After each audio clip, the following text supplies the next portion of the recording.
Hello guys, अपन बात कर रहे थे आइसोमेरिज्म की ऑर्गेनिक कंपाउंड्स के अंदर और ज्योमेट्रिकल आइसोमेरिज्म तक की स्टोरी अपन ने कंप्लीट करी थी। और आज के लेक्चर से अपन स्टार्ट कर रहे हैं ऑप्टिकल आइसोमेरिज्म, जो अपने आप में बहुत इंपॉर्टेंट रोल प्ले करती है। स्टूडेंट की नज़र में काफ़ी टफ होती है, बट अगर उसको सही एंगल से और सही सीक्वेंस से और अगर आप हैंडल विद केयर की बात करते हैं तो ये बहुत ही सिंपल बात होती है। यही जानने का अपन प्रयास करेंगे कि किस तरीके से ऑप्टिकल आइसोमेरिज्म का मीनिंग क्या है। ये एक सेपरेट एंटिटी है। लैब में ऑप्टिकल कंपाउंड्स को ये चेक करना कि कंपाउंड ऑप्टिकल एक्टिविटी है या नहीं है, ये एक अलग सेपरेट इशू है। और एग्जाम में कंपाउंड को जब हमारे सामने कोई क्वेश्चन है और हमें चेक करना है कि ऑप्टिकल एक्टिव है या नहीं है, तब उसको एग्जामिन करना एक अलग सिनेरियो होता है। तो बच्चों, अपन स्टार्ट करते हैं आज के लेक्चर के अंदर कि ऑप्टिकल आइसोमेरिज्म होती क्या है और ऑप्टिकल आइसोमेरिज्म को हम एग्जाम में एग्जामिन क्या करते हैं। हम सीधा एग्जाम से पहले स्टार्ट करेंगे, फिर अपन लैब पर भी जाएंगे, फिर एक्चुअल में इसका मीनिंग क्या है इसके बारे में भी बात करेंगे। चलो स्टार्ट करते हैं ऑप्टिकल आइसोमेरिज्म। ऑप्टिकल आइसोमेरिज्म का अगर मैं बात करूं बच्चों एग्जैक्ट डेफिनेशन की, तो देखो एग्जैक्ट डेफिनेशन के हिसाब से अपन किसी भी कंपाउंड की ऑप्टिकल एक्टिविटी को शक्ल देख के नहीं एग्जामिन कर सकते। एग्जैक्ट डेफिनेशन ये होती है कि एक ऐसा सब्सटेंस जिसके अंदर से अपन प्लेन पोलराइज्ड लाइट, जिसके बारे में डिटेल में मैं आगे बताने वाला हूं, प्लेन पोलराइज्ड लाइट है, उसको गुजारते हैं और उस प्लेन पोलराइज्ड लाइट का अगर प्लेन बदल जाता है, वो रोटेट हो जाती है, घूर्णन हो जाता है उसका, तो अपन कहते हैं कि ये कंपाउंड ऑप्टिकल एक्टिव है। और प्लेन को रोटेट नहीं करता है तो कंपाउंड ऑप्टिकल इनएक्टिव है। बच्चों, हम कभी भी किसी भी कंपाउंड को लैब में ले जाके तो नहीं, ऐसा तो नहीं कि एग्जाम में क्वेश्चन आया कंपाउंड ऑप्टिकल एक्टिव है कि नहीं है, तो आपने बर्तन में कंपाउंड को लिया, एग्जामिनर को बोला कंपाउंड लाके दे बर्तन के अंदर, ठीक है, आप प्रॉब्लम समझना बात में। फिर आप क्या करोगे, प्लेन पोलराइज्ड लाइट बनाओगे, एक एपरेटस से प्लेन पोलराइज्ड लाइट बनता है पोलराइजर से, फिर इसके अंदर से लाइट गुजारोगे और फिर आप ब्लैक पर स्क्रीन पर देखोगे कि पीपीएल के प्लेन को रोटेट किया या नहीं किया। So it's a laboratory method. Actual यही है, 100% गारंटी वाली जो बात है, या जिससे ऑप्टिकल आइसोमर्स को विभेदित करते हैं डी और एल, की लाइट को क्लॉकवाइज घुमाया एंटी क्लॉकवाइज घुमाया, वो सब बातें अपन करते हैं। बट बच्चों, हमारे पास जब एक क्वेश्चन होगा ये कि ये कंपाउंड ऑप्टिकल एक्टिविटी है या नहीं है, तो we can't go in laboratory. तब बच्चों अपन को क्या करना है, देखिए एक्चुअल में क्या होता है कि जो ऑप्टिकल एक्टिव कंपाउंड है, जो ऑप्टिकल आइसोमेरिज्म शो करेगा, उसके अंदर किसी भी टाइप की सिमेट्री प्रेजेंट नहीं होनी चाहिए। अपन ये सेम बात कोऑर्डिनेशन कंपाउंड में भी करते हैं। यही बात आपको बोल रहा हूं कि अगर किसी कंपाउंड की ऑप्टिकल एक्टिविटी को अपने को चेक करना है, जो भी कंपाउंड ऑप्टिकल एक्टिव होंगे, ऑप्टिकल आइसोमेरिज्म शो करेंगे, अपन उसके लिए बोलेंगे ऐसे कंपाउंड को अपन बोलेंगे ऑप्टिकल एक्टिव। बहुत बात को धीरे धीरे समझते हुए चलेगा। और ऑप्टिकल एक्टिव जो कंपाउंड है उसके अंदर एक चीज हमेशा पाई जाती है, उसको बोलते हैं कायरलिटी। कायरलिटी है ना, किरेलता जिसको बोलते हैं। किरेल एटम अलग बात है और किरेलता अलग चीज है ना। कोई भी कंपाउंड ऑप्टिकल एक्टिव है तो वो उसमें कायरलिटी होगी। और कायरलिटी के लिए एक वर्ड और यूज किया जाता है, मैंने बोला कि एक ऐसा कंपाउंड जिसमें किसी भी प्रकार की सिमेट्री नहीं पाई जानी चाहिए। सिमेट्री कौन कौन सी हो सकती है वो अभी अपन डिस्कस करेंगे, लेकिन किसी प्रकार की सिमेट्री नहीं पाई जानी चाहिए। तो इस कायरलिटी को अपन बोलते हैं एसिमेट्रिक कंपाउंड। मतलब एक ऐसा कंपाउंड जिसके अंदर कोई भी एलिमेंट ऑफ सिमेट्री नहीं प्रेजेंट होता है, किसी भी प्रकार की सिमेट्री प्रेजेंट नहीं होता है, ठीक है। तो अब सिमेट्री नहीं होनी चाहिए, तब इसको अपन बोलेंगे किरेलता या कंपाउंड कायरलिटी प्रेजेंट है। और जो कंपाउंड कायरलिट कंपाउंड है वो ऑप्टिकल एक्टिव होगा। और ऑप्टिकल एक्टिव होगा तो क्या करेगा ये अपन लेटर ऑन डिस्कस करेंगे, क्यों करेगा ये भी लेटर ऑन डिस्कस करेंगे। बट सबसे पहले हमारे को पहचान में आना चाहिए कि कंपाउंड ऑप्टिकल एक्टिव होगा कि नहीं होगा। पहला टास्क हमारा ये है कि कंपाउंड ऑप्टिकल एक्टिव होगा या नहीं होगा। क्लियर कि भाई ये आइसोमेरिज्म शो करेगा या नहीं करेगा। इसके लिए मैंने बोला कि ये कंपाउंड एसिमेट्रिक कंपाउंड होना चाहिए। एसिमेट्रिक कंपाउंड होने का मतलब यह है बच्चों कि उसके अंदर कोई भी टाइप की सिमेट्री नहीं होनी चाहिए। इसका मतलब है ऑल एलिमेंट्स ऑफ सिमेट्री, जो भी एक कंपाउंड में सिमेट्रिक एलिमेंट्स हैं, must be absent. Must be absent मतलब जितने भी एलिमेंट ऑफ सिमेट्री हमारे को हर एक को चेक करना पड़ेगा। कोई भी एलिमेंट ऑफ सिमेट्री मिल गया तो हम बोलेंगे कंपाउंड ऑप्टिकली एक्टिव नहीं है। और किसी भी तरह की सिमेट्री नहीं है तभी अपन बोलेंगे, किसी भी टाइप की सिमेट्री नहीं है तभी अपन कंपाउंड को ये नाम देंगे कि एसिमेट्रिक कंपाउंड है। और एसिमेट्रिक कंपाउंड है तो अपन बोलेंगे कि इसके अंदर एसिमेट्रिक कंपाउंड है, तो इसी का पर्यायवाची शब्द हो गया कि ये कंपाउंड के अंदर किरेलता, कायरलिटी प्रेजेंट है। और कायरलिटी प्रेजेंट है मतलब कंपाउंड ऑप्टिकल एक्टिव है। और ऑप्टिकल एक्टिव है तो क्या क्या प्रॉपर्टी शो करेगा, ये मैं इलेक्ट्रॉन बात कर रहा हूं। तो मतलब मेरी बात यहां निकल के आई कि अगर मुझे कायरल बोलना है तो मेरे पास किसी भी प्रकार का सिमेट्री एब्सेंट होना चाहिए। अब मेरे को जानने की बात ये कि सिमेट्री एब्सेंट तो हम तब बताएंगे जब हमारे को ये पता हो कि सिमेट्री होती कौन कौन सी है, कैसे किसी कंपाउंड में सिमेट्री पाई जा सकती है। तो आपको बताते हैं इस आइसोमेरिज्म का सबसे इंपॉर्टेंट सेक्शन जो अपन सबसे पहले स्टार्ट कर रहे हैं कि भाई आपको कौन कौन सी सिमेट्री चेक करनी है। तो 3 तरह की सिमेट्री बच्चों अपन पढ़ते हैं जिसको अपन हेडिंग बोलेंगे एलिमेंट्स ऑफ सिमेट्री। आप यूं भी कह सकते हैं टाइप ऑफ सिमेट्री कि कितने तरह की सममितताएं पाई जाती है। इसके अंदर बच्चों एक होती है पीओएस, एक एक डिटेल बात करेंगे, plane of symmetry. Plane of symmetry एक सिमेट्री की बात अपन यहां करेंगे। दूसरी होती है बच्चों सीओएस, इसको एलओएस भी बोलते हैं, लाइन ऑफ सिमेट्री, या इसका दूसरा नाम है centre of symmetry. Centre of symmetry एक एक के बारे में डिटेल बात करेंगे। ये नहीं होनी चाहिए, किसी भी तरह की सिमेट्री नहीं होनी चाहिए। दोनों में से कोई सी भी सिमेट्री होगी तो कंपाउंड ऑप्टिकली इनएक्टिव हो जाएगा, कोई भी सिमेट्री नहीं होगी तो कंपाउंड ऑप्टिकल एक्टिव होगा। सेंटर ऑफ सिमेट्री या इसका दूसरा नाम लाइन ऑफ सिमेट्री भी होती है। मेजरली ये 2 ही सिमेट्री अपन कंपाउंड में चेक करते हैं। और एक और तीसरी सिमेट्री जिसकी अपन बात करते हैं AOS, alternative axis of symmetry, इसको अपन बोलते हैं अल्टरनेटिव एक्सिस ऑफ सिमेट्री। इसके बारे में भी अपन बात करते हैं।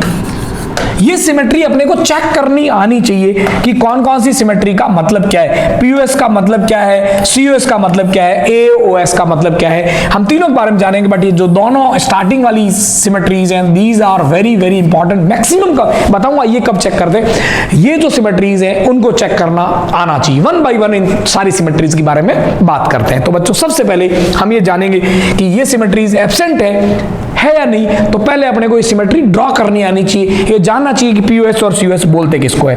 तो देखिएगा सबसे पहले बच्चों अपन बात करते हैं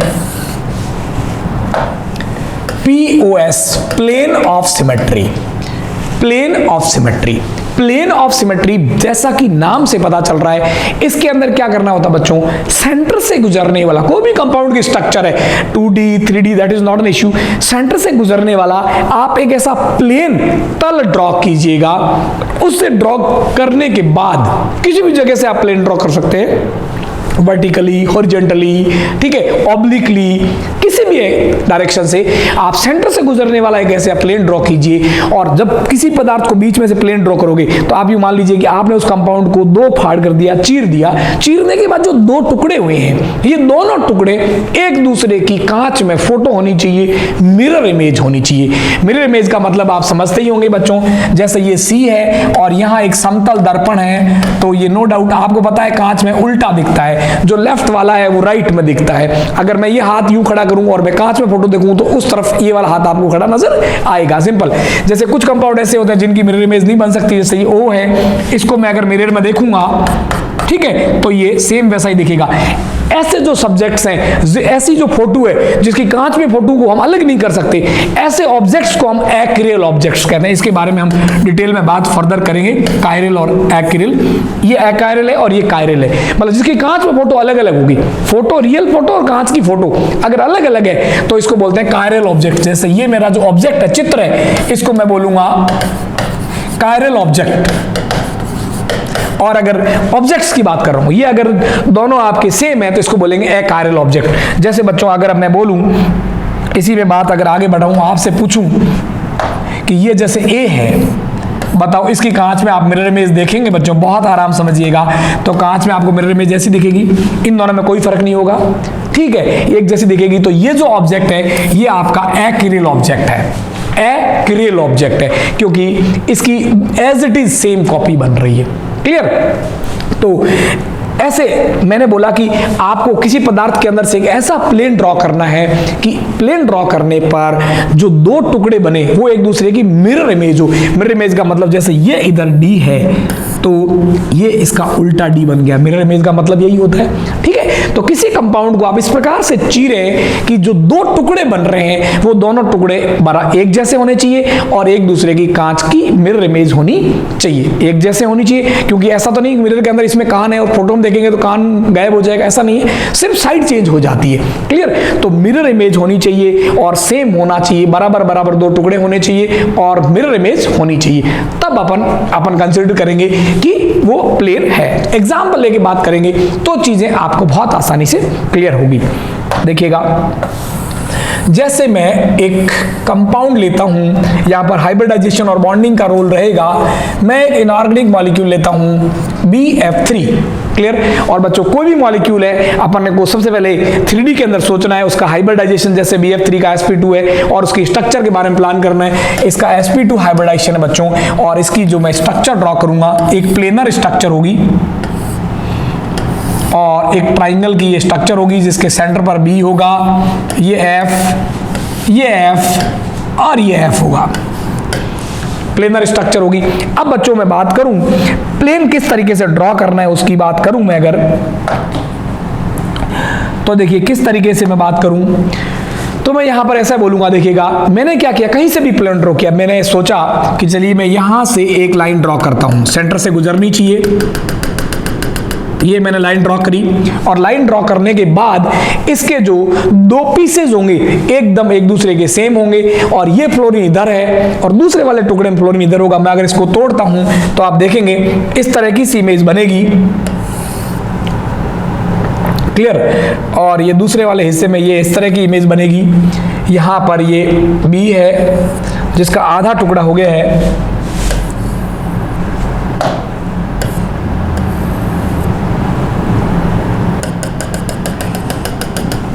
और ये यहां पर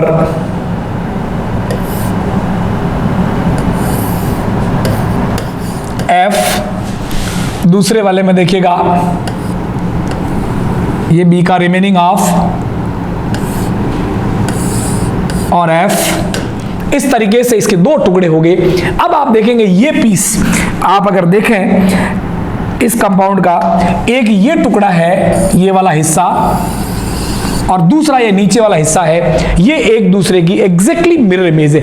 मतलब इसको अगर मैं कांच में रखता हूं तो कांच से गुजरने के बाद ये सेम इसका उल्टा दो बराबर टुकड़े हो गए और ये साइड चेंज हुई, इसमें फ्लोरीन इधर है और कांच से पलटने के बाद साइड इधर चली गई, है ना। तो ये दोनों एक दूसरे की मिरर इमेज है। ठीक है, तो ये वाला जो मैंने प्लेन ड्रॉ किया ये मेरा PUS है। ठीक, इसी प्रकार से मैं यहां से भी प्लेन ड्रॉ कर सकता हूं। तो ये फ्लोरीन तो मेरा प्लेन के अंदर आ गया। ये दोनों हैं तो जो इधर वाला हिस्सा और इधर वाला हिस्सा एकदम सेम है, दो बराबर टुकड़ों में हुआ है। ये फ्लोरीन इधर है, यहां कांच रख दूं तो फ्लोरीन इधर दिख जाएगा, सेम इतनी सी बात होगी, दो बराबर टुकड़े हो गए। ऐसे ही मैं अगर यहां से प्लेन ड्रॉ करूं एक और प्लेन चौथा, तो यहां से भी मैं एक प्लेन ड्रॉ करता हूं। देखिएगा बच्चों, तो ये दो बराबर हिस्से हो गए, ये फ्लोरीन तो प्लेन के अंदर ही आ गया। इस तरीके से प्लेन ड्रॉ करूंगा तो ये फ्लोरीन तो प्लेन के अंदर ही आ जाएगा और ये जो दोनों फ्लोरीन है साइड के अंदर आ जाएंगे और बराबर बराबर टुकड़े हो जाएंगे। तीन प्लेन ये हो गए। चौथा बच्चों देखिए मैं एक और प्लेन ड्रॉ कर सकता हूं। आप सोचिए कि B, F और F है, एक प्लेन में है। थोड़ा इमेजिन करने की कोशिश कीजिएगा और इसको बीचों बीच प्लेन से ही मैं काट दूं तो क्या होगा, ये B भी चौड़ाई के अंदर है, ये मतलब इस तरीके से मान लीजिए B है, इसके बीचों बीच में से काट दिया तो पूरी इसकी स्लाइस बन जाएगी, इसकी दो परतें बन जाएगी और एक परत ऊपर रह जाएगी और एक परत नीचे रह जाएगी और ये पूरा कंपाउंड दो टुकड़ों में टूट जाएगा। और आगे से ये बात हमेशा ध्यान रखना, अगर पूरा कंपाउंड प्लेनर है तो उस कंपाउंड को हमेशा बीच में से काट के एक स्लाइस तैयार कर देंगे। वो जो जैसे इस तरीके से कंपाउंड है, ठीक है, मैंने बीच में से काट दिया तो एक पपड़ी ऊपर आ गई, एक ही नीचे आ गई। ये दोनों जो स्लाइस है हमेशा एक दूसरे की मिरर इमेज होगी, हमेशा कंपाउंड बीचों बीच में से कटेगा।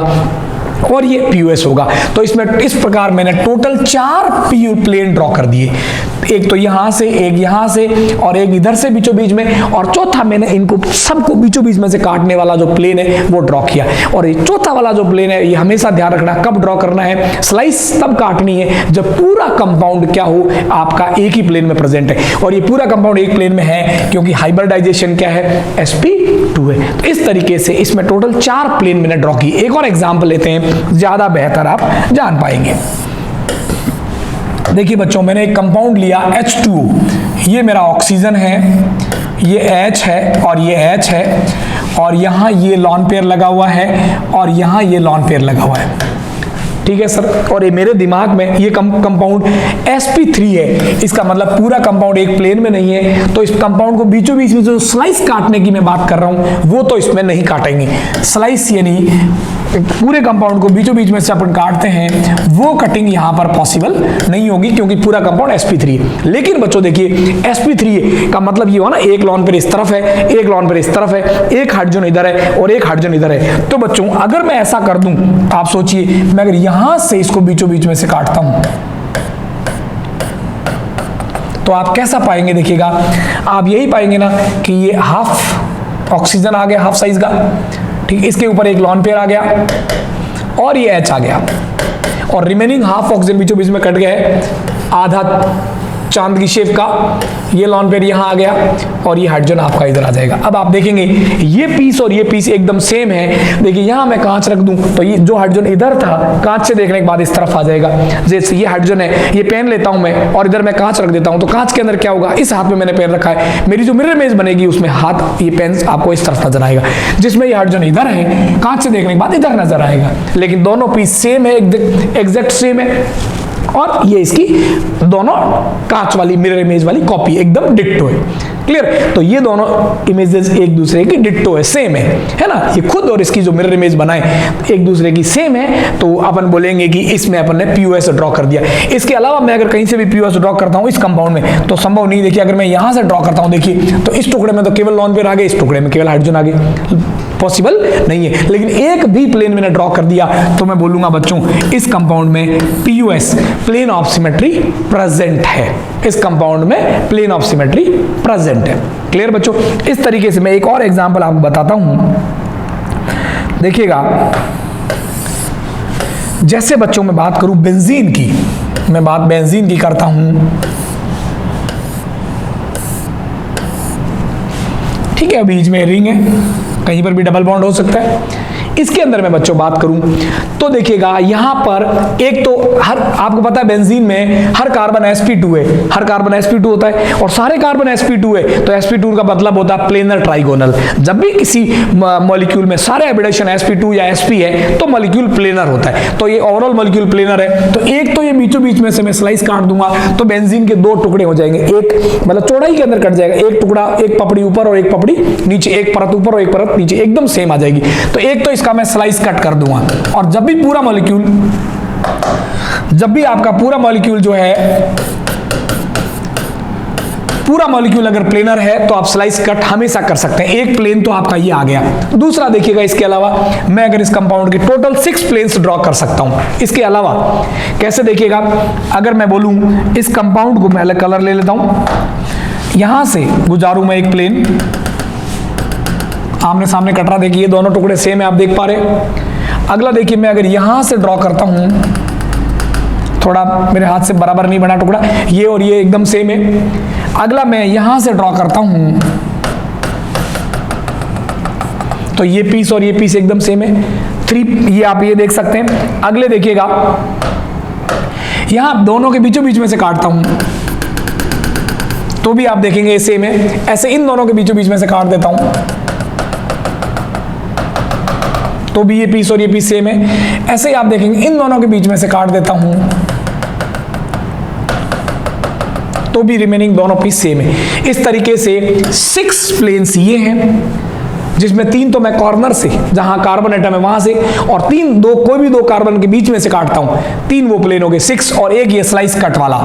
तो टोटल जो है आपसे पूछे कि बेंजीन में कितने पीयूएस प्रेजेंट हैं, कितने प्लेन ऑफ, कितनी जगह से आप प्लेन ऑफ सिमेट्री ड्रॉ कर सकते हैं, तो टोटल 6 प्लेन ऑफ सिमेट्री मैं इस कंपाउंड के अंदर ड्रॉ कर सकता हूं। इस तरीके से किसी भी कंपाउंड के लिए प्लेन ड्रॉ करने का मतलब बच्चों ये है कि आप एक ऐसा काल्पनिक, या आपकी मर्जी आई वहां से एक ऐसा प्लेन ड्रॉ कीजिए कि उस कंपाउंड के 2 एकदम बराबर टुकड़े हो जाए, 2 बराबर टुकड़े अलग हो जाए, है ना, और वो दोनों टुकड़े एक दूसरे की मिरर इमेज नजर आने चाहिए। कैसे लगना चाहिए कि ये जो है इसको कांच में देखूं तो सेम ऐसा लगेगा। ऐसे जो 2 टुकड़े बनते हैं, बनाने वाले अगर ऐसा कर पाते हैं, अपन ऐसा प्लेन ड्रॉ कर पाते हैं, तो अपन बोलते हैं इसके अंदर प्लेन ऑफ सिमेट्री प्रेजेंट है। ठीक है, अभी बहुत सारे एग्जाम्पल अपन करेंगे तो उसके अंदर ये चीजें आपकी और ढंग से क्लियर हो जाएगी। अब बच्चों दूसरी जो सिमेट्रिक, पहले मैं बता दूं पीयूएस और सीयूएस दोनों ढंग से समझ लो, और फिर इनको एग्जामिन करना भी अपन बहुत सारे एग्जाम्पल के हेल्प से समझेंगे। जब तक पीयूएस और सीयूएस आप नहीं समझ जाओगे, ऑप्टिकल एक्टिविटी में अपन आगे कोई कदम नहीं बढ़ाएंगे, क्योंकि बच्चों ये बहुत इंपॉर्टेंट है, बच्चा बहुत कंफ्यूज रहता है, लेकिन बहुत सिंपल तरीके से इसको अपन समझेंगे। अगली जो अपने बच्चों सिमेट्री है उसको अपन ने बोला सेंटर ऑफ सिमेट्री या लाइन ऑफ सिमेट्री, बोला COS या LOS। इसमें क्या करना होता बच्चों, ध्यान समझिएगा। किसी भी कंपाउंड के सेंटर पर कोई एक पॉइंट आप ले लीजिए, और उस पॉइंट के ऊपर आप एक उस सेंटर से गुजरने वाली एक ऐसी लाइन ड्रॉ कीजिए जहां पर सेम ग्रुप उस लाइन के ऊपर लोकेट हो। मेरी बात बहुत ध्यान से सुनना। जैसे मान लीजिए एक तरफ क्लोरीन ग्रुप है, ठीक है, तो दूसरी तरफ क्लोरीन ग्रुप ही होना चाहिए। लाइन तभी ड्रॉ करो जब वो दोनों क्लोरीन उस लाइन के ऊपर आ जाए। अगर लाइन पर नहीं आ पाते हैं तो आप बोलोगे कि उसके अंदर आप लाइन ड्रॉ ही नहीं कर पाओगे। एक ऐसी लाइन, ध्यान से सुनना फिर क्या कह रहा हूं, एक ऐसी लाइन जो इमेजिनरी सेंटर पॉइंट से गुजरे और उस लाइन को हम एक्सटेंड करें किस तरफ भी, इधर या इधर, ऊपर या नीचे, उस लाइन को जब अपन एक्सटेंड करें तो एक्सटेंड करने पर 2 चीजें होनी चाहिए। एक तो सेम ग्रुप उस लाइन पर एग्जिट करने चाहिए, पाए जाने चाहिए। दूसरा, जो उन दोनों कंपाउंड्स की सेंटर से जो दूरी है, उस लाइन के ऊपर जो डिस्टेंस है वो सेम होनी चाहिए। यानी इस तरफ जो क्लोरीन जितनी डिस्टेंस पर है उतना ही दूसरा क्लोरीन भी उसी डिस्टेंस के ऊपर होना चाहिए, तब अपन मानेंगे कि इसके अंदर लाइन ऑफ सिमेट्री है। जैसे मैं बात करता हूं एग्जांपल लेके, देखिए बच्चों बहुत सिंपल एग्जांपल लेता हूं मैं, आपको एक एग्जांपल लेके बात करता हूं।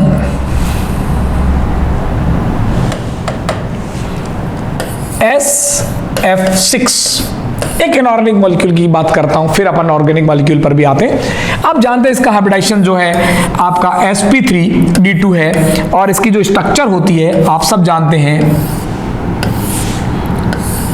स्क्वायर बाइपिरामिडल, यानी ये 4 तो प्लेन के अंदर बॉन्ड होते हैं, एक परपेंडिकुलर अपवर्ड होता है जिसको अपन लिटा देते हैं, और एक परपेंडिकुलर डाउनवर्ड होता है। इस तरीके से इसको अपन ड्रॉ करते हैं, ये F और ये नीचे वाला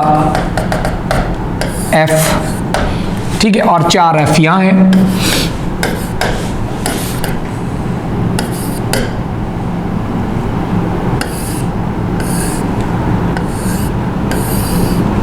अब आप देखें इसके अंदर, जैसे मैं बात करूं, यहां पर मैंने कोई पॉइंट लिया और इस पॉइंट को मैं ऊपर की तरफ ड्रॉ करूं, और सेम जैसे इधर चल रहा हूं मैं, आप पता है ये डिस्टेंस सेम होती है, इतनी डिस्टेंस में मैं नीचे की तरफ चलूं तो मेरे को सेम ग्रुप मिलेंगे, सेम ग्रुप के बीच की डिस्टेंस सेम है और वो लाइन सेंटर से गुजर रही है, तो इस लाइन को मैं सेंटर ऑफ सिमेट्री बोलूंगा, इस लाइन के अलॉन्ग सेंटर ऑफ सिमेट्री बोलूंगा। फिर 2 ग्रुप है सेम है, फ्लोरीन फ्लोरीन, तो आपको पता है ये जितनी डिस्टेंस होती है उतनी डिस्टेंस ये होती है, और ये दोनों मॉलिक्यूल सेम प्लेन में है तो इनके बीच की डिस्टेंस सेम है, तो मैं कहूंगा ये लाइन ऑफ सिमेट्री है। तीसरा मैं बोलूंगी ये देखिए ये लाइन और ये लाइन, ये डिस्टेंस और ये डिस्टेंस सेम होगी और एक ही लाइन के ऊपर एग्जिट कर रहे हैं, तो ये दोनों फ्लोरीन सेम डिस्टेंस पर है सेंटर से, ये दोनों फ्लोरीन सेम डिस्टेंस पर है, ये दोनों फ्लोरीन सेम डिस्टेंस पर है। इसका मतलब सारे सेम ग्रुप। अच्छा, ऐसा नहीं कि 2 हो गए तो लाइन ऑफ सिमेट्री आ गई, नहीं, जितने भी सेम ग्रुप है वो एक दूसरे सेम डिस्टेंस पर होने चाहिए, तभी आप मानेंगे कि उस पूरे कंपाउंड में सेंटर ऑफ सिमेट्री प्रेजेंट। एक और एग्जाम्पल लेते हैं, सीन क्लियर हो जाएगा। देखिए जैसे मैं लेता हूं आपका PCl5, आप सब जानते हैं PCl5 इस तरीके से होता है, ट्राइगोनल बाइपिरामिडल। इसका हाइब्रिडाइजेशन होता है sp3d, और इसमें देखिए ये P, ये बॉन्ड लेंथ अलग होती है, अपन पढ़ते हैं बॉन्डिंग में Cl, ये Cl, ये Cl और ये Cl, ये 3 Cl प्लेन में है, ये परपेंडिकुलर अपवर्ड और ये परपेंडिकुलर डाउनवर्ड। अब देखिएगा सेम ग्रुप सेम डिस्टेंस पर होने चाहिए सारे, ये अपनी कंडीशन है। देखो आप जानते हो ये लेंथ और ये लेंथ सेम है और सेम ग्रुप सेम डिस्टेंस पर है, तो इन वाले के अकॉर्डिंग तो कोई दिक्कत नहीं है। लेकिन मैंने कहा ऑल सेम ग्रुप एक लाइन पर आने, अपनी अपनी लाइन पर आने चाहिए, जितने भी अपोजिट होने चाहिए लाइन पर आने चाहिए और सेम दूरी पर होने चाहिए। अब जैसे ये क्लोरीन है, मैं बोलूं कि ये इतनी दूरी पर है, लेकिन इसके सामने कोई दूसरा क्लोरीन नहीं है, इसका मतलब इस क्लोरीन के रेस्पेक्ट में बात करूं तो लाइन ऑफ सिमेट्री नहीं है, एक लाइन ऑफ सिमेट्री से काम नहीं चलेगा। इसके रेस्पेक्ट में बात करूं तो लाइन ऑफ सिमेट्री नहीं है। यहां बात करूं बच्चों इस क्लोरीन के रेस्पेक्ट में, तो यहां भी सेंटर ऑफ सिमेट्री नहीं है, क्योंकि इस क्लोरीन के सामने मैं एक लाइन ड्रॉ करूं जिसके ऊपर ये क्लोरीन आ गई, उस पर सेम ग्रुप उतनी दूरी पर दूसरा मिलना चाहिए। जैसे मैं सेंटर से गया और इधर मैंने एक दूरी पास करी, मेरे को क्लोरीन मिला, तो इस सेंटर से उतनी दूरी पर जाने पर मेरे को दूसरा क्लोरीन मिलना चाहिए। इधर तो मुझे क्लोरीन मिल गया, इतनी दूरी पर जाने पर तो इधर मुझे क्लोरीन मिला ही नहीं। ये जैसे एक पॉइंट है, इस पॉइंट से इधर गया तो क्लोरीन मिल गया, लेकिन इधर मैं कितना ही दूर जा रहा हूं क्लोरीन मिल ही नहीं रहा है, सेम दूरी पर मिलना चाहिए। जैसे इसमें मैं गया था, जितनी दूरी पर नीचे गया क्लोरीन मिला, उतनी दूरी पर मैं ऊपर गया तो क्लोरीन मिला, यहां तो कंडीशन फिट थी। लेकिन हर ग्रुप के लिए होना चाहिए ये क्या क्लोरीन। अब मैं कहूं कि ये सेंटर है, सेंटर से मैं इस तरफ गया, इतनी दूरी x दूरी पर क्लोरीन आ गया, तो इधर जाने पर भी x दूरी पर क्लोरीन मुझे मिल ही नहीं रहा है। इसका मतलब ओवरऑल बात करूं तो 2 क्लोरीन तो इस कंडीशन को सेटिस्फाई कर रहे हैं, बट मुझे ऑल के लिए चाहिए। इसका मतलब ये हुआ कि जो रिमेनिंग क्लोरीन है, कितने प्लेन वाले 1 2 3, ये लाइन ऑफ सिमेट्री या सेंटर ऑफ सिमेट्री की कंडीशन को फुलफिल नहीं कर रहे। तो एज ए होल पूरे कंपाउंड के लिए बोलूं तो मैं बोलूंगा इसमें सेंटर ऑफ सिमेट्री प्रेजेंट नहीं है। लेकिन ऊपर वाले में आप देखें, देखिए इसके अंदर मैं बात करूं बच्चों, मैं गया, ठीक है, मैं यहां ये सेंटर, ये मैंने पॉइंट लिया और इसको आगे की तरफ बढ़ा रहा हूं, इधर गया मैं x दूरी पर, तो इधर भी मेरे को x दूरी पर जाने पर सेम कंपाउंड मिल गया। इधर गया मैं x दूरी पर, इधर भी गया x दूरी पर, सेम कंपाउंड मिल गया। इधर गया मैं y दूरी पर, इधर गया y दूरी पर, मेरे को सेम ग्रुप मिल गया। सेम दूरी पर जाने पर सेम ग्रुप मिल जाए, इसका मतलब यह है कि वो उस और सारे ग्रुप के लिए कंडीशन मस्ट है, ठीक है।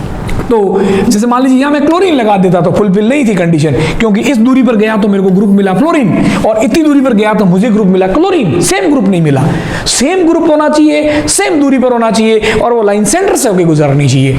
तो अगर ऐसा आप कर पा रहे हो तो आप बोलोगे, और हर कंपाउंड के लिए होनी चाहिए, हर ग्रुप के लिए होनी चाहिए, उसमें जुड़े हुए पूरे कंपाउंड में जुड़े हुए जितने भी ग्रुप्स हैं सबके लिए होनी चाहिए। अगर आप ऐसा कर पा रहे हो, ऐसा कर पा रहे हो, सारे सब्स्टिट्यूट ग्रुप के लिए आप चेक कर लेंगे, अगर कर पा रहे हो तो सेंटर ऑफ सिमेट्री प्रेजेंट है। इसमें मैं कहूंगा सेंटर ऑफ सिमेट्री है अगर यहां फ्लोरीन है तो, और इसमें मैं कहूंगा सेंटर ऑफ सिमेट्री नहीं है, ठीक। PCl5 के लिए आगे देखते हैं, देखिएगा मैं एक कंपाउंड लेता हूं 2-ब्यूटीन, और मैं सबसे पहले इसका लेता हूं सिस फॉर्म। चलिए ट्रांस ले लेते हैं, ये ट्रांस लिया,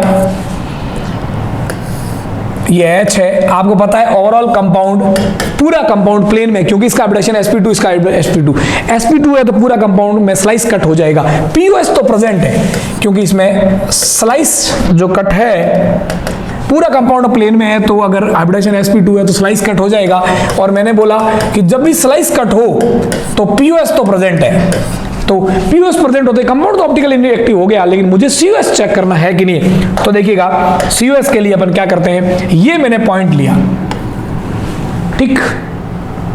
इस पॉइंट को मैं, इस पॉइंट पर मैं ये मैथिल से दूरी डिस्टेंस, मैंने मैथिल तक लाइन ड्रॉ करी, सीधी लाइन, स्ट्रेट लाइन होनी चाहिए। इस लाइन पर ये मान लीजिए x दूरी है और मेरे को मैथाइल ग्रुप मिला। इस लाइन को मैंने जब इधर बढ़ाया तो इस पॉइंट से, एक इमेजिनरी पॉइंट मेरी मर्जी से, ऐसे ही इस पॉइंट को मैं इधर बढ़ाता हूं तो ट्रांस में क्या होगा, ये ग्रुप जितना इधर है ये ग्रुप इतना इधर होगा। तो ट्रांस में जब ये दूरी बढ़ाऊंगा तो जो x दूरी पर मेरे को अगर इधर मैथिल ग्रुप मिला है, इतनी x दूरी पर मेरे को ये भी मैथिल ग्रुप मिल गया। सिमिलर दूरी होगी, ठीक है, तो इसका मतलब ये मेरे को COS की कंडीशन को फुलफिल कर रहा है। हाइड्रोजन के रेस्पेक्ट में भी देखो तो जितनी ये दूरी पर मेरे को यहाँ हाइड्रोजन मिल रहा है, इधर आप बढ़ाओगे उतनी दूरी पर मेरे को ये H ग्रुप मिल रहा है। इसका मतलब मेरे इस कंपाउंड में COS प्रेजेंट है। बहुत ध्यान से देखना।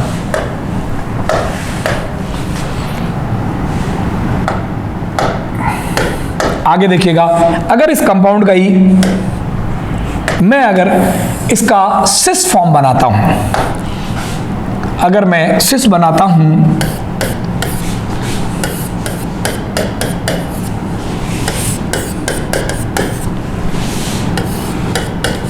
तो देखो इसमें POS तो प्रेजेंट है, क्योंकि POS तो मैं इस कंपाउंड का स्लाइस कट कर लूंगा, यूं बीचों बीच में से चौड़ाई में से काट दूंगा, तो ऊपर वाला टुकड़ा और नीचे वाला टुकड़ा सेम आएगा। आप समझ पा रहे हो? और स्लाइस कट तभी करना है जब पूरा कंपाउंड प्लेनर हो। बात खत्म। चलिए, इसका sp2 इसका sp2 तो कंपाउंड प्लेनर हो गया। अब बात कर रहे हैं COS की, तो COS में देखिएगा, बहुत ध्यान से समझिएगा, मैंने क्या किया, ये एक इमेजिनरी सेंटर लिया और मैंने क्या किया, इस सेंटर से एक लाइन ड्रॉ करी और इस लाइन से ड्रॉ करने पर इधर मेरे को x दूरी पर क्लोरीन मिला। तो अब आप ऐसा नहीं कि इस इधर लाइन ड्रॉ करेंगे और सेम दूरी पर x मिल जाएगा, स्ट्रेट लाइन होनी चाहिए, एक इमेजिनरी पॉइंट, उसे स्ट्रेट लाइन में आगे बढ़ते हुए x दूरी पर एक ग्रुप मिला, तो उतना ही विपरीत दिशा में अपोजिट साइड में आप आगे बढ़ाएंगे स्ट्रेट लाइन को और उतनी दूरी पे सेम ग्रुप मिलना चाहिए अपोजिट डायरेक्शन। तो मैं इधर जा रहा हूं, मैंने भैया x लाइन मान लो ट्रेवल करी और ट्रेवल करने पर मुझे ग्रुप मिला हाइड्रोजन, मान लो मिला भी, ये दूरी मान लो सेम भी हो, वैसे सेम नहीं होगी क्योंकि अलग अलग ग्रुप के लिए अलग होगी, लेकिन सेम भी हो तो यहाँ हाइड्रोजन मिला, मैथिल तो इधर रह गया, तो इस ग्रुप के सामने मैथिल है ही नहीं, तो मेरे को सेम दूरी पर मिलने की संभावना ही नहीं। इस लाइन को मैं कितना ही आगे बढ़ाता जाऊं मेरे को मैथिल नहीं मिलेगा। सिमिलर ग्रुप समान दूरी पर नहीं मिला तो सेंटर ऑफ सिमेट्री नहीं है। इसकी बात करूं, मैंने ये इमेजिनरी पॉइंट लिया, इससे मैं इधर बढ़ा, x दूरी पर मेरे को CH3 मिला, तो मुझे इधर x दूरी पर बढ़ने पर CH3 मिलना चाहिए, नहीं मिला। एक भी CH3 के साथ अन्याय हुआ, सेम दूरी पर सेम ग्रुप नहीं मिला, तो मैं कहूंगा COS प्रेजेंट नहीं है। और इस COS के हिसाब से तो ये ऑप्टिकल, COS के हिसाब से तो इसमें सिमेट्री नहीं है, लेकिन POS है, POS तो है, मैंने कहा स्लाइस कट कर दो, लेकिन किसी भी प्रकार की एक की सिमेट्री है तो ओवरऑल इसको क्या करूंगा, इसमें किरेलिटी है कि नहीं है, मैं कहूंगा इसमें कायरेलिटी नहीं है, क्योंकि किसी भी प्रकार की सिमेट्री मिल गई तो कंपाउंड में कायरेलिटी नहीं है, तो ये कंपाउंड बोलूंगा ऑप्टिकल एक्टिव है या इनएक्टिव है। इनएक्टिव है, ये कंपाउंड एक्टिव नहीं है क्योंकि इसमें POS प्रेजेंट हो गया। तो POS और COS दोनों में से कुछ भी प्रेजेंट हो जाए तो आप बोलोगे कि इसमें कायरेलिटी नहीं है। अब देखिएगा, एक एग्जाम्पल लेके बात करते, एक और एग्जाम्पल लेते, अपन एक और एग्जाम्पल लेते, देखिएगा एक इनऑर्गेनिक का एग्जांपल लेते हैं, H2O2। आप जानते हैं इसकी ओपन बुक स्ट्रक्चर होती है, देखिएगा OH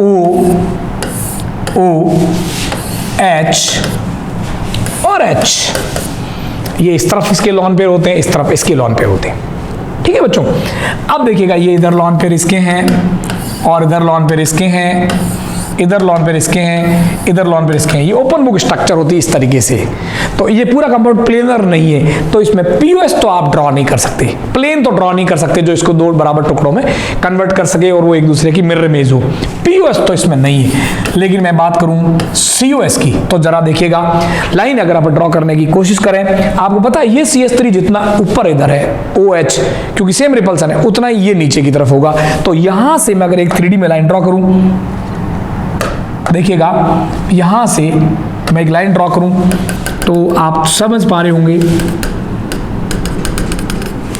क्या देख पा रहे हो, इस पॉइंट से जितना आप इधर बढ़े आपको H मिला, उतना ही इधर जाने पर आपको दूसरा H मिल गया, भले ही वो प्लेन में है। प्लेन या नॉन प्लेन से मतलब नहीं है, ये ऊपर की तरफ H है और ये नीचे की तरफ है।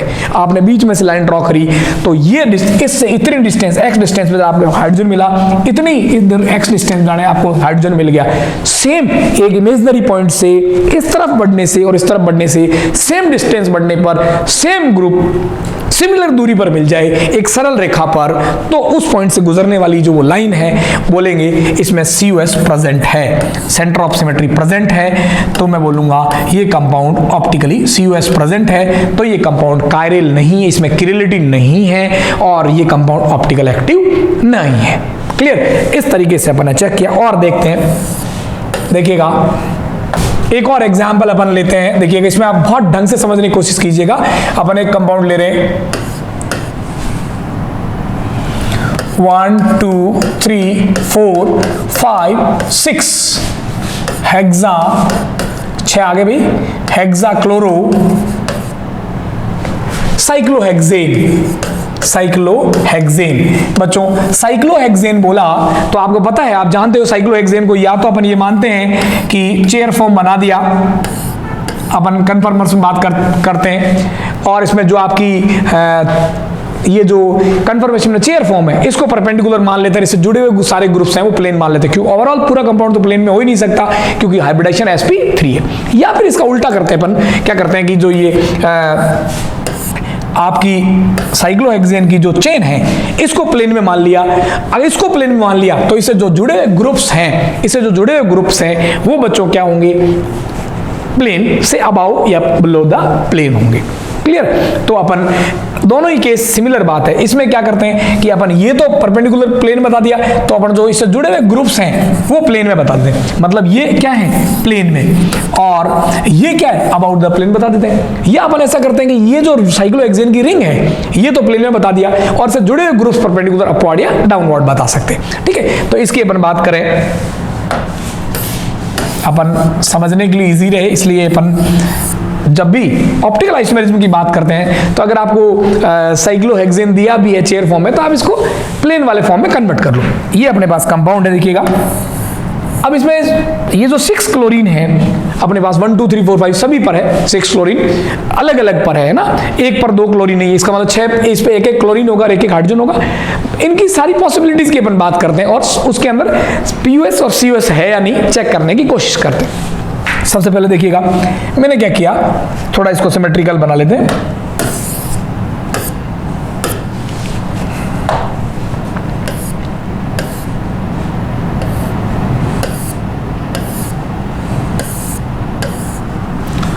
देखिएगा ये साइक्लोहेक्सेन की मैंने रिंग बनाई और इसके ऊपर सारे क्लोरीन, पहले केस में मैंने माना कि सारे क्लोरीन जो है वो परपेंडिकुलर अपवर्ड यानी वेज फॉर्म में है। ये वेज पर आपका क्लोरीन है, सारे क्लोरीन वेज फॉर्म पर है।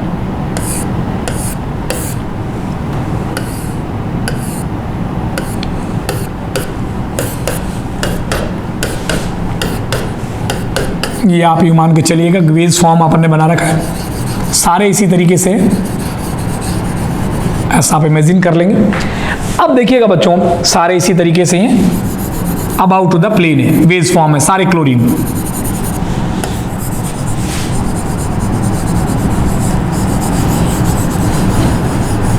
क्लियर? इस तरीके से आप मान लेंगे सारे सिमिलर है। अब इसके अंदर अपने को पीयूएस और सीयूएस ड्रॉ करना है। तो देखिएगा पीयूएस की जहां तक आप सोचते हैं पीयूएस की, तो बहुत इजीली किसी भी जगह से आप प्लेन ड्रॉ करेंगे तो रिमेनिंग 2 पार्ट सिमिलर ही मिलेंगे आपको, कहीं से भी आप पीयूएस इसका ड्रॉ कर सकते हैं।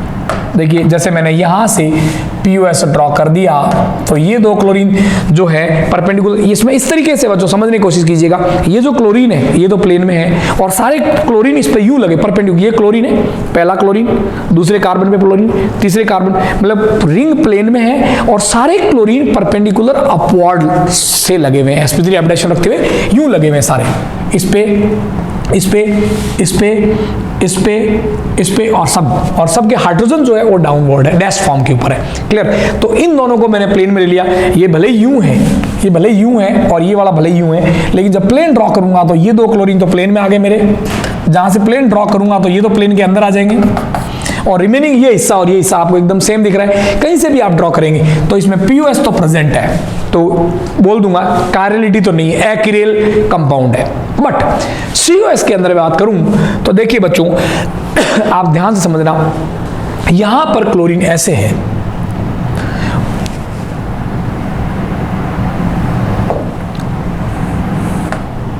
यहां पर क्लोरीन ऐसे है और दूसरा क्लोरीन भी ऐसे है, यूं समझिएगा, ये 2 क्लोरीन ऐसे हैं, ये भी ऐसे हैं। तो आप एक बात बताइए, इस तरीके से अगर दो क्लोरीन है, यहां पर क्लोरीन है, यहां पर क्लोरीन है, तो मैं COS ड्रॉ ही नहीं कर सकता, क्योंकि COS कैसे ड्रॉ करूंगा, मुझे सेंटर से गुजरने वाली लाइन चाहिए। अब देखिएगा, ये क्लोरीन है और ये क्लोरीन है, ठीक है, मुझे दोनों क्लोरीन को मीट आउट करना सेम डिस्टेंस पर, ठीक है, तो सेंटर से गुजारूंगा, तो सेंटर से ये दूरी, तो आप ध्यान समझिएगा, ये है, तो इसकी तो सेंटर से दूरी ये होगी, सेंटर से दूरी ये होगी। अगले वाला क्लोरीन, इसके सामने वाला क्लोरीन जो है वो इस तरीके से है, तो इसकी सेंटर से दूरी ये होगी, यानी दोनों सेम लाइन पर है ही नहीं। ये इस तरह की, उन दोनों को अगर मुझे रीच करना है तो ये इस तरह से मुझे लाइन ड्रॉ करनी पड़ेगी और दूसरी लाइन इस तरीके से लाइन ड्रॉ करनी पड़ेगी, यानी दो एक हॉरिजॉन्टल लाइंस पर आएंगे ही नहीं, इस तरीके से मुझे ऑब्लिक लाइन ड्रॉ करनी पड़ेगी। यहां यूं कहूं कि ये क्लोरीन है, एक के लिए मुझे यूं जाना पड़ेगा, दूसरी क्लोरीन के लिए मुझे यूं जाना पड़ेगा, तो ये सीधी लाइन पर आएंगे ही नहीं। सीधी लाइन पर तभी आ सकते हैं जब ये क्या हो, एक परपेंडिकुलर अपवर्ड हो, देखिए प्लेन से ये अपवर्ड है और दूसरा इतना ही सामने वाले की तरफ नीचे की तरफ है, तब आप क्या करेंगे, यहां से सोचने की कोशिश कीजिएगा, यहां से एक लाइन ड्रॉ करेंगे इधर से गुजरती हुई जो उसके एंड तक जाएगी और वो लाइन सेंटर से भी होगी। इस तरीके से अगर आप बात करते हैं, क्योंकि अगर दोनों सेम साइड है तो अब एक लाइन पर तो तभी मिल सकते हैं जब आप यहां मान लीजिए कोई दो ग्रुप लगे हुए हैं, तो लाइन आप यहां से ड्रॉ करें तब तो एक लाइन पर मिल सकते हैं, यूं दोनों हैं, यहां से अगर आप लाइन ड्रॉ करें तो मिल सकते हैं, लेकिन आपको सेंटर से जानी चाहिए, तो सेंटर से जाओगे, ये सेंटर है, तो सेंटर से एक ऊपर की तरफ है, इसके लिए यूं जाना पड़ेगा, दूसरे के लिए यूं जाना पड़ेगा। अब आप लाइन ड्रॉ करोगे, इसके लाइन यूं आएगी, इसके लिए लाइन यूं आएगी, दोनों सेम लाइन पर आ ही नहीं सकते, है ना, किसी भी जगह, तो COS ड्रॉ ही नहीं कर सकते। जैसे यहां मेरा एक क्लोरीन लगा हुआ है, ठीक है, और दूसरा क्लोरीन इसके जस्ट सामने की बात करें, मान लीजिए यहां क्लोरीन लगा हुआ है, दूसरा क्लोरीन भी मेरे पास यहां परपेंडिकुलर अपवर्ड लगा हुआ है। अब आप सोचिए, यहां क्लोरीन है, दूसरा क्लोरीन यहां है, इन दोनों क्लोरीन के लिए मुझे लाइन ड्रॉ करनी है, तो मैं मिला सेम दूरी पर तो तभी मिल सकती है जब ये पॉइंट मैं यहां लूं और इससे मैं इधर दूरी पर, इतनी दूरी पर यहां जाऊं और इतनी दूरी पर इसको लेके जाऊं, तो ये सेम दूरी पर मिल सकते हैं, बट सेंटर से गुजरने वाली वो लाइन नहीं हो सकती।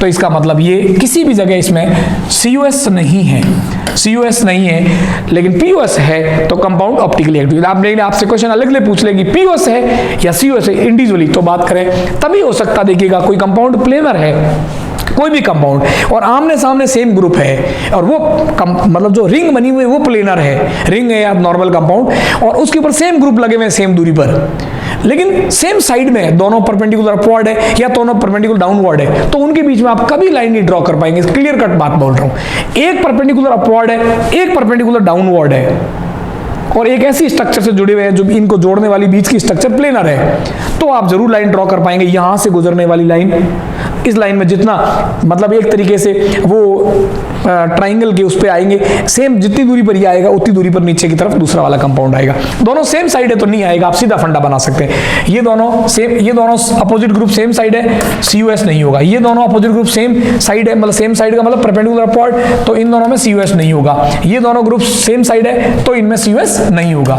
आप इस तरीके से चेक कर सकते हैं कि रिंग या दो अपोजिट ग्रुप को जोड़ने वाली स्ट्रक्चर प्लेन में है और ये खुद प्लेन के या तो सेम साइड है अप की तरफ या सेम साइड है डाउन की साइड, तो उनके बीच में आप लाइन ही ड्रॉ कर सकते, क्योंकि उनको लाइन ड्रॉ करने के लिए आप एक लाइन इस तरफ जाएगी, एक लाइन इस तरफ जाएगी, सेम ग्रुप सेम साइड है तो आप एक लाइन पे ला ही नहीं सकते। ये एक लाइन ऊपर की तरफ यूं जा रही है, एक लाइन यूं जा रही है, तो ये एक वी शेप लाइन बनी, सीधी लाइन नहीं बनी। लेकिन अगर एक परपेंडिकुलर अपवर्ड है और एक परपेंडिकुलर डाउनवर्ड है, तो फिर उनके बीच में से आप एक सीधी लाइन ड्रॉ कर सकते हैं। और वो कंपाउंड सेम कंपाउंड है तो उसका जो C बॉन्ड Cl है, कार्बन बॉन्ड Cl, ये जितना ऊपर होगा वो कार्बन बॉन्ड Cl उतनी बॉन्ड नीचे होगी, तो इससे जो ये लाइन खींचेगी, क्योंकि त्रिभुज की ये रेखा सेम है और ये रेखा सेम है, तो ये वाली लाइन क्या हो जाएगी, अपना आप ही सेम हो जाएगी, इक्विलेटरल ट्राइंगल होगा। ठीक है, तो इसका आधार और ये सेम होगा, तो तीसरी वाली लाइन अपने आप अपन जानते पाइथागोरस थ्योरम से सेम होगी, ये और ये सेम है। ऐसे ये इसकी प्लेन और ये डाउनवर्ड बॉन्ड सेम होगी, तो ये जो तीसरी लाइन आप खींचोगे ये सेम आएगी, है ना। तो पहचानने का बहुत सिंपल तरीका कि जिस कंपाउंड को ज्वाइन करने वाली स्ट्रक्चर, बीच की स्ट्रक्चर प्लेन में है और एक ग्रुप अपोजिट में लगा हुआ है, एक अपवर्ड है एक डाउनवर्ड है, तो आप उनके बीच में COS ड्रॉ कर सकते हैं। दोनों सेम साइड है तो उनके बीच में COS ड्रॉ ही नहीं कर सकते। क्लियर। चलिए तो एक और देखते हैं, इसमें तो POS और COS दोनों प्रेजेंट थे। अब मैं बात करता हूं इसी कंपाउंड के अंदर, मैं सारी पॉसिबिलिटीज की बात करता हूं। मैंने वही आपका साइक्लोहेक्सेन लिया जो कि प्लेन के अंदर प्रेजेंट है, रिंग तो प्लेन में, ओवरऑल तो कंपाउंड प्लेनर नहीं होगा, बट मैंने क्या किया, इसमें से कोई भी एक क्लोरीन जो है वो डैश फॉर्म में बता दिया, ये मैंने डैश बता दिया Cl, और बाकी सब वेज फॉर्म में है।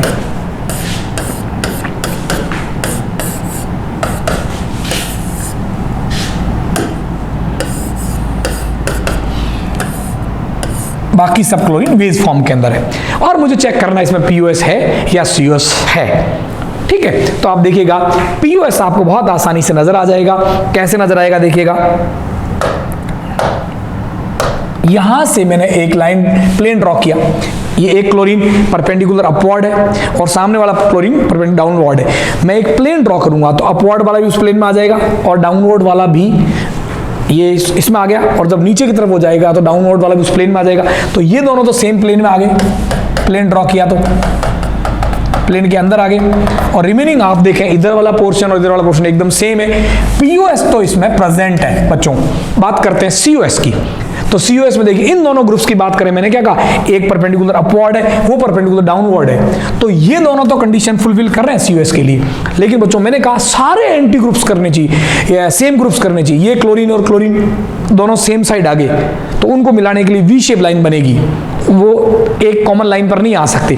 तो ये COS पे नहीं है, ये COS पे नहीं है। सिर्फ एक के होने से नहीं काम चलता, सारे होने चाहिए, मतलब इस कंपाउंड में COS नहीं है, लेकिन एक कोई है तो एक्रिल कहेंगे, एक्रिल। इस कंपाउंड को हम बोलेंगे एक्रिल। इसके अंदर कायरलिटी एब्सेंट है और ये कंपाउंड ऑप्टिकली इनएक्टिव है, ऑप्टिकली इनएक्टिव है। क्लियर? आगे बात करते हैं, एक कहीं पर भी एक Cl लगाते तो यही सीन होता। अब हम 2 Cl की बात करते हैं। मान लीजिए इसी कंपाउंड में बात करूं और ये मेरा साइक्लोहेक्सेन है प्लेन के अंदर, और इससे जो जुड़े हुए 2 क्लोरीन हैं वो डैश फॉर्म पे है, 2 क्लोरीन डैश फॉर्म में। तो एक पॉसिबिलिटी तो ये है कि दोनों क्लोरीन जो डैश फॉर्म में हैं या फेज फॉर्म में, वो एक ही बात है, 2 जो डैश फॉर्म में हैं वो एकदम पास पास है, पास पास वाले, कोई भी 2 पास पास वाले जो क्लोरीन है मैंने डैश फॉर्म में ले लिए, और बाकी सभी क्लोरीन मैंने वेज फॉर्म में ले लिए।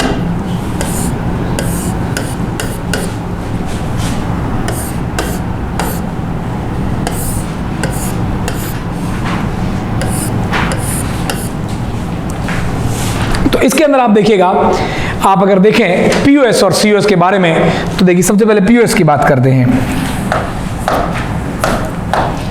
तो देखिएगा POS के अंदर अपन बात करें, मैं कहा आपको पता है बेंजीन में, बेंजीन नहीं साइक्लोहेक्सेन में टोटल 6 प्लेन ड्रॉ कर सकते थे, लेकिन अगर बेंजीन नहीं है, प्लेनर नहीं है, पूरा मॉलिक्यूल प्लेनर नहीं, तो स्लाइस कट तो नहीं कर सकते। रिमेनिंग की बात करें, रिमेनिंग 6 जगह से आप ड्रॉ कर सकते हैं। यहां से आप देखिए, सब जगह आप ट्राई कर लीजिए। यहां से मैं ड्रॉ करता हूं तो ये दोनों अलग अलग आ गए, एक परपेंडिकुलर अपवर्ड है, एक डाउनवर्ड है, सेम चित्र नहीं है, सेम 2 पार्ट्स में नहीं हो रहा। इसका मतलब ये वाला प्लेन ड्रॉ नहीं पॉसिबल नहीं है। इन दोनों के बीच में से बात करूं, इन दोनों के बीच में से, तो ये ऊपर है, ये नीचे पॉसिबल नहीं है। इन दोनों के बीच में से, इन दोनों के ऊपर से बात करूं तो देखिए ये दोनों एक ऊपर है एक नीचे, सेम नहीं है। मैं इन दोनों के बीच में से बात करूं तो यहां तो दोनों सेम है, लेकिन एक ऊपर एक नीचे पॉसिबल नहीं है। ऐसे में यहां से बात करूं तो इधर से एक ऊपर है एक नीचे है, पॉसिबल नहीं है। फिर मैं इन दोनों के बीच की बात कर ली, इनकी बात कर ली। मैं एक और पॉसिबिलिटी बात करूं, अगर मैं यहां से बात करूं, देखो जो पॉसिबल होगा, यहां बीच में से मैंने ये वाला लिया, तो आप क्या देख रहे हैं, इस POS से 2 टुकड़े बराबर हुए साइक्लोहेक्सेन के, और इधर इस पॉइंट के इधर वाला नीचे की तरफ है तो इधर वाला नीचे की तरफ है, सेम इधर ऊपर की तरफ है, इधर ऊपर की तरफ है, ये वाला POS पॉसिबल है। तो POS जो अपन 6 जगह से ट्राई किए उसमें से एक पॉसिबल हुआ। बात करें COS की, तो इसमें COS बिल्कुल पॉसिबल नहीं है। क्यों? क्योंकि ये जो दोनों क्लोरीन है, ये क्लोरीन और ये क्लोरीन तो पॉसिबल है, क्योंकि ये परपेंडिकुलर डाउनवर्ड है, ये परपेंडिकुलर अपवर्ड है, तो इनमें तो बीच में आप लाइन ड्रॉ कर सकते हैं, इसके और इसके बीच में भी ड्रॉ कर सकते हैं। लेकिन ये जो 2 क्लोरीन है, ये और ये, इनके बीच में आप लाइन ड्रॉ नहीं कर सकते, क्योंकि ये इस तरफ है और ये इस तरफ है, तो इनमें वी शेप दूरी पर सेम आएगी, दोनों तीनों सेम एंटी ग्रुप पर नहीं है। ठीक है, तो इसके अंदर क्या है, POS तो प्रेजेंट है, COS नहीं है, तो कंपाउंड क्या होगा आपका, ऑप्टिकली इनएक्टिव होगा। तो अपन ने बोला कि भाई इसके अंदर POS तो प्रेजेंट है, COS नहीं है, लेकिन ओवरऑल दोनों में से एक भी है तो अपन कहेंगे ऑप्टिकली इनएक्टिव है, एक्रियल कंपाउंड है, इसमें कायरलिटी प्रेजेंट नहीं है। क्लियर? अपन ने दोनों दो अलग तरह के थे, बाकी 4 क्लोरीन एक तरफ के रखे और दोनों पास पास रखे। अगला अपन ट्राई करते हैं, अपन क्या सारे केस लेते हैं और उनमें CuS ट्राई करते हैं। मैं एक छोड़ के ले लेता हूं, अगले वाले केस में देखिए एक छोड़ के ले लेता हूं और उसमें ट्राई करते हैं। आप भी साथ साथ सोचते रहिएगा। बहुत सारे एग्जाम्पल इसलिए करने की जरूरत है, एक 3D में सोचने की जरूरत होती है। मैंने एक छोड़ के ले लिया, मतलब ये क्लोरीन, और एक छोड़ के मतलब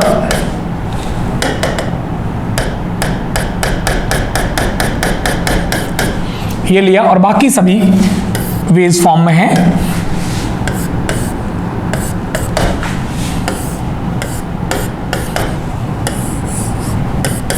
इस तरीके से इस कंपाउंड में जरा एग्जामिन करते हैं। मैंने क्या बच्चों कि कितनी जगह से आपको प्लेन ड्रॉ करना है, एक हेक्सागोनल स्ट्रक्चर है तो टोटल 6 हो जाएगी।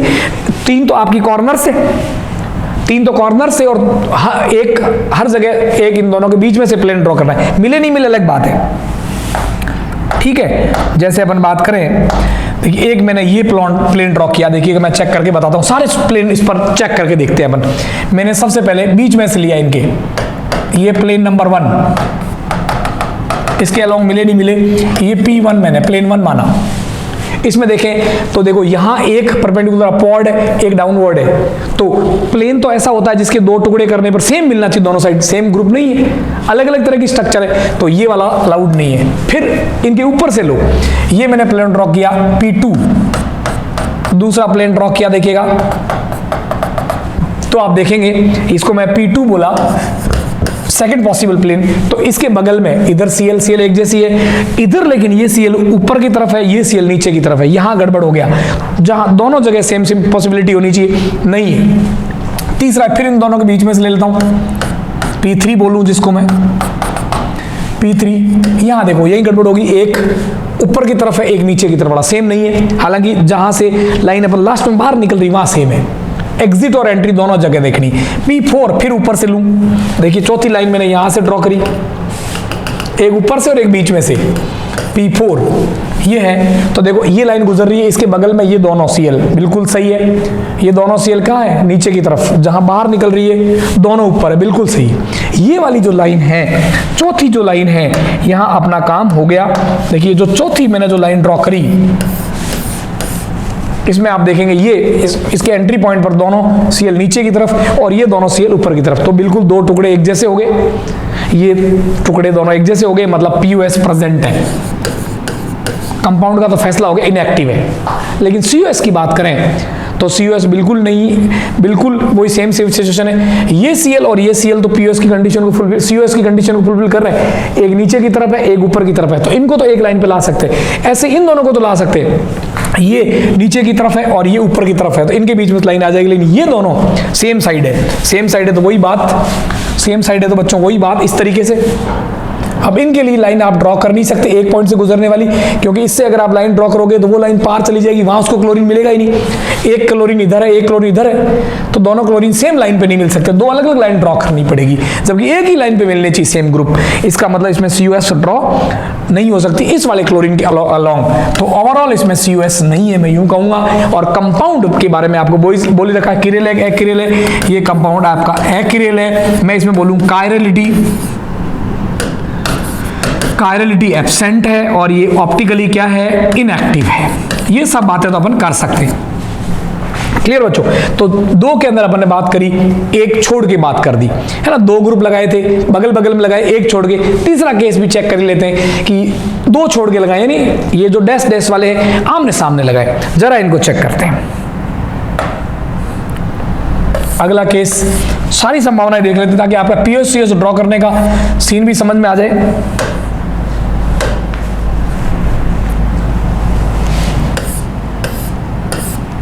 आराम समझते रहिएगा। ये है, और मैंने यहां Cl और अगला यहां Cl आमने सामने लिया, बाकी सभी वेज फॉर्म में है। Cl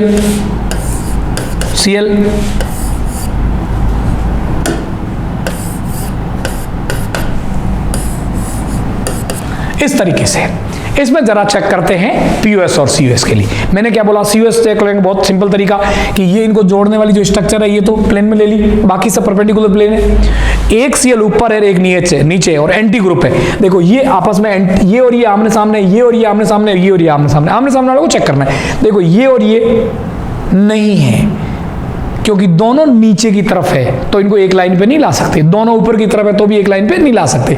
सीयूएस इनके लिए ड्रॉ नहीं कर सकते, इनके लिए भी ड्रॉ नहीं कर सकते, इनके लिए भी ड्रॉ, इसमें से एक भी एंटी ग्रुप सीयूएस की कंडीशन को फुलफिल नहीं करना। बात पीयूएस की करें तो बहुत आराम से पीयूएस ड्रॉ हो जाएगा। बहुत जगह से पीयूएस आपका ड्रॉ हो रहा है, यहां से भी मैं पीयूएस ले सकता हूं, तो ये टुकड़ा और ये टुकड़ा सेम आ रहा है। यहां से भी मैं पीयूएस ले सकता हूं, अपने को तो एक ही जगह से काम चल जाएगा पीयूएस में। यहां से भी लिया तो दोनों सीएल प्लेन में आ गए, ये टुकड़ा और ये टुकड़ा सेम है, तो इसमें मैं कहूंगा पीयूएस प्रेजेंट है, सीयूएस नहीं है। तो दो एक जैसे ग्रुप, मतलब परपेंडिकुलर अपवर्ड डाउनवर्ड के हिसाब से दो एक जैसे ग्रुप, बाकी चार एक जैसे ग्रुप में सारी संभावना ले ली। दोनों बगल बगल लिया, एक छोड़ के लिया, आमने सामने लिया। अब अपन तीन एक जैसे लेते हैं, तीन एक जैसे लेते हैं। देखिएगा तीन एक जैसे लिए तो इसमें दो, मैं पहली पॉसिबिलिटी की बात करता हूं।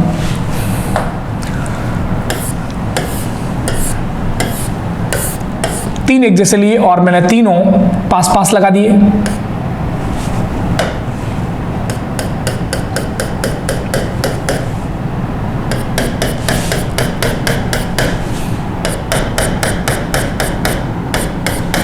और रिमेनिंग तीनों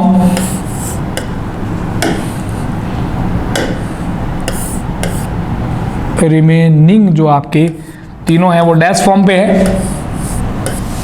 इस तरीके से आप देखेंगे इसके अंदर बात करें पीयूएस की तो बहुत जगह आपको बीच में से जितने भी पीयूएस आप ड्रॉ करोगे सब जगह मिल जाएंगे। कोई सा भी पीयूएस बीच वाला एग्जैक्ट ऊपर से लोगे एटम के तो वो नहीं अलाउड होगा, आप चेक कर सकते हो। और बीच वाला कोई सा भी पीयूएस लोगे तो आपका अलाउड हो जाएगा। ये सेम है और ये सेम है, ये दोनों नीचे की तरफ है, ये दोनों ऊपर की तरफ है, ये प्लेन ड्रॉ हो गया। पीयूएस तो प्रेजेंट है। बात करते हैं सीयूएस की। तो देखिएगा सीयूएस में बच्चों अगर अपन बात करें तो देखिएगा सीयूएस में क्या, ये देखिए ये एंटी ग्रुप है, ये डाउनवर्ड है, ये अपवर्ड है, सेम लाइन खिंच जाएगी। ये डाउनवर्ड है, ये अपवर्ड है, ये डाउनवर्ड अपवर्ड है, बिल्कुल इसमें आपका सीयूएस भी प्रेजेंट है। और आपको पता ही दोनों ही एक मिल गई तो कंपाउंड ऑप्टिकली इनएक्टिव है, कायरलिटी एब्सेंट है। क्लियर, इस तरीके से इसमें, क्योंकि इसमें सीयूएस आया है, बहुत ध्यान समझना किस तरीके से। ये ऊपर की तरफ है और वो नीचे की तरफ है, सेम दूरी पर आ जाएंगे। ये नीचे की तरफ है, ये ऊपर की तरफ है, ये नीचे और ये ऊपर सेम दूरी पर आ जाएंगे। ये ऊपर और वो नीचे की तरफ है। इस तरीके से जब होते हैं तो यहां से अपन लाइन ड्रॉ कर लेते हैं। देखिए ये है जैसे क्लोरीन ऊपर की तरफ, ठीक है, परपेंडिकुलर अपवर्ड सेंटर से, और ये नीचे की तरफ। तो यहां से आप लाइन ड्रॉ करेंगे तो सेम डिस्टेंस पर जो है वो आ जाएंगे। क्लियर, इस तरीके से इसमें पीयूएस और सीयूएस दोनों प्रेजेंट है। इसमें एक चेंज अपन ये कर सकते हैं तीनों वाले में कि ये क्लोरीन यहां ले आऊं, तीनों सीक्वेंस से नहीं हो। अगला केस देखें,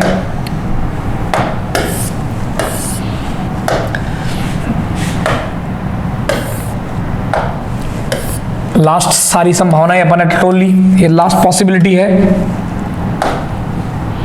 इसमें अपन ने क्या किया, एक क्लोरीन, कोई दो तो एक जैसे पास पास है, और तीसरा एक गैप देके कर दिया। ये सीएल वेज,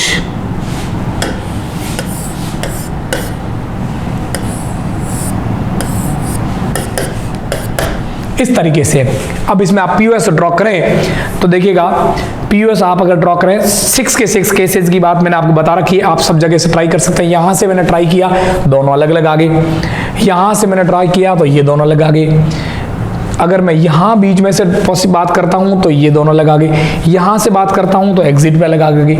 यहां से बात करता हूं तो भी अलग आ गए। इसका मतलब ये है कि इसके अंदर अपन ने सारे 6 के 6 जगह से ट्राई करके देख लिया, पीयूएस प्रेजेंट नहीं है। पहला केस आया है जहां पीयूएस नहीं है। बात करें सीयूएस की तो देखिए ये दोनों सेम ग्रुप आगे, सीयूएस यहीं खत्म हो गया। ये दोनों सीयूएस को फुलफिल कर रहे हैं, लेकिन ये दोनों सेम साइड आगे, गड़बड़ है मामला। ये दोनों सेम साइड आगे, गड़बड़ है मामला। इसमें सीयूएस भी नहीं है, पीयूएस भी नहीं है, सीयूएस भी नहीं है, तो मैं कहूंगा इस कंपाउंड में कायरलिटी प्रेजेंट है। ये कंपाउंड कायरल कंपाउंड है, कायरलिटी प्रेजेंट है, और कायरलिटी प्रेजेंट है तो ये कंपाउंड ऑप्टिकली एक्टिव है। ये जो कंपाउंड है ऑप्टिकली एक्टिव है। इस तरीके से सारे कंपाउंड्स की ऑप्टिकल एक्टिविटी चेक करते हैं बच्चों।